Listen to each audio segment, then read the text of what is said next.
This is wheel truing and dressing. What I do is first is set your zero mark at 170 on the scale. Put your dresser in the chuck, grip it, and you can swing your setting gauge right down out of the way. Down below here, you want to use a cloth to catch any of the dust that comes off the wheel, or if you have flood coolant, to run a stream of flood coolant to contain the dust. Switch on. Bring the dresser in, just touch off on the wheel.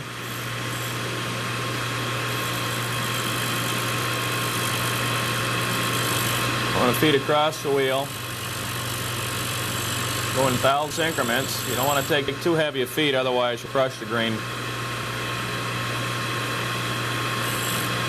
And after you get the main wheel trued, you can come right over if you need to, and also true up the thinning wheel.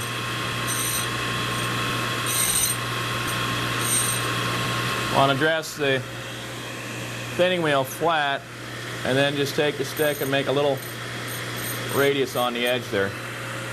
For dressing the side of the wheel, use the right angle dresser. Grip that right in the chuck and have it so the diamond's pointing the side of the wheel. Switch it on.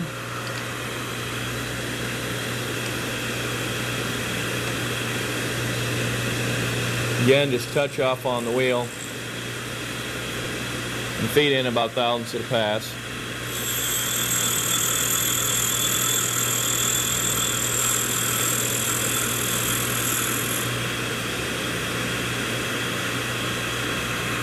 The diamond is used for dressing and truing the wheel in most cases, but sometimes you may want to use a boron carbide or silicon carbide stick like this.